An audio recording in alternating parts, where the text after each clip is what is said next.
Hey guys, I started that batch of grape wine at about 12:30 today, and now it's about 8:30, and I decided to step it up just a little bit.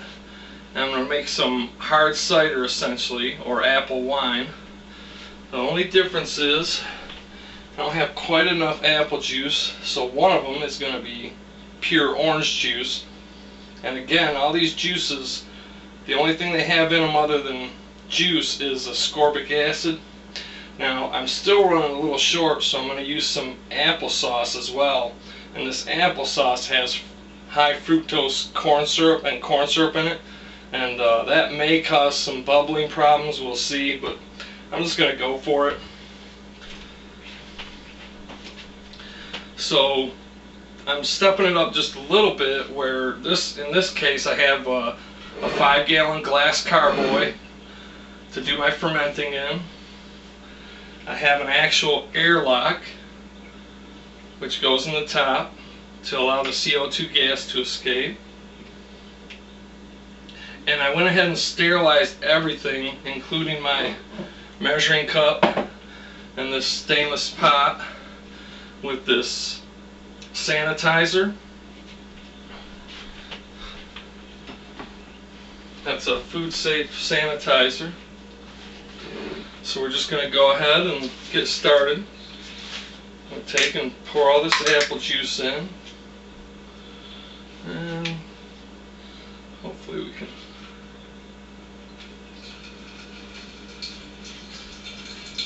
So I figured I wouldn't bore you with me pouring all 6 of these half gallons of juice in there. But what I'm going to do, since it only comes up to here, that's leaving a whole lot of air in there, and too much air, I guess, from what my brother tells me, because he's the one I'm getting most of my instruction from on this. It can cause oxidation in there and can cause off flavors or something. So I'm just going to try and top it off with this applesauce. I'm going to put these 2 things of applesauce in here along with this gallon of distilled water, and I'll use that to top that off. Alright, so the 2 things of applesauce are in this stainless pot along with just about half of the water. And the only reason I'm putting the water in there is, for one, to add volume, to get rid of that airspace. And 2, that applesauce is pretty thick. It's going to be kind of hard to fit down that hole. So if I dilute it a little bit with water, make it more like a liquid, then I'll be able to pour it in there with this siphon, or funnel, I mean. I sterilize this spoon as well. And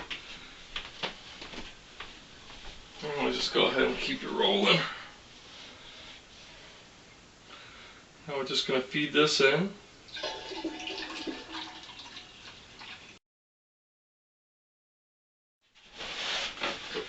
I'm going to go ahead and add the rest of this water, because that's still sitting pretty low in there.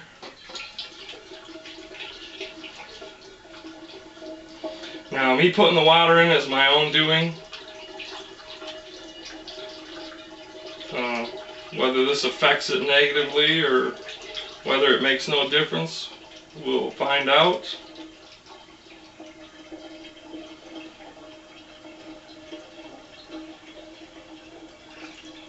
But the thing I heard is, what my brother told me, is you want to minimize that airspace.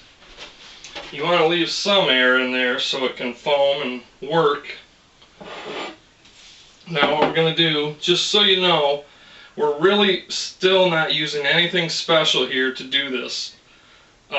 We are using an airlock, but you can make an airlock with a piece of tubing and a pop bottle or anything.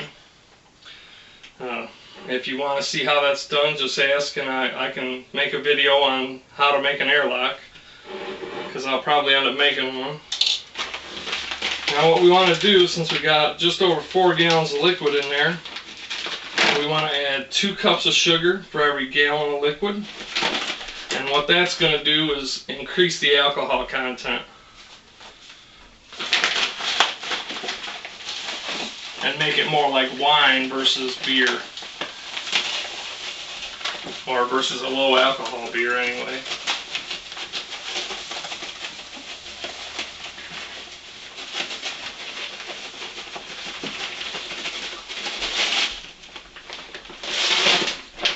So I'm going to put 8 cups of sugar in here, and I'm going to cut the camera off because this sugar's all clumped up and it's going to take me some time to get it worked in.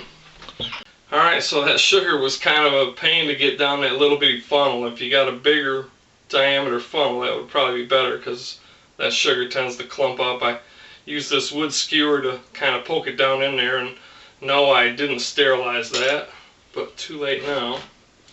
Now what we need to do, and again, I'm no expert on this, so this is definitely not the definitive guide to how to make hard cider or apple wine. But I do believe this will work, so we're just going to put this stopper on there. And then we want to tip this. Now that we've got the sugar and juice in there. And we just kind of want to swish it around like this to aerate it. And we want to do this for a good 2 minutes, because this is really going to help that yeast work.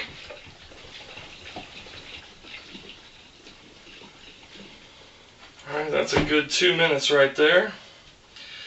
Now what we need to do is grab a little bit of water.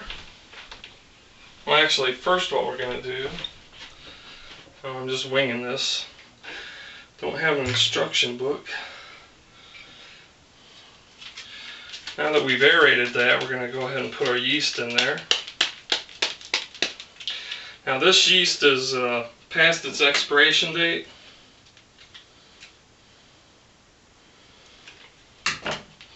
And again, we're just using 1 package of regular active dry yeast for making bread.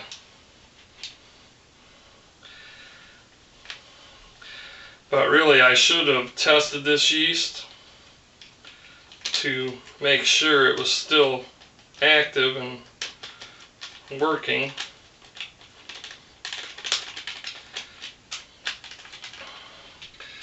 But I figure, hey, let's just go for it. Now we want to put a little water in the airlock. There's a little line on there. There's a variety of airlocks.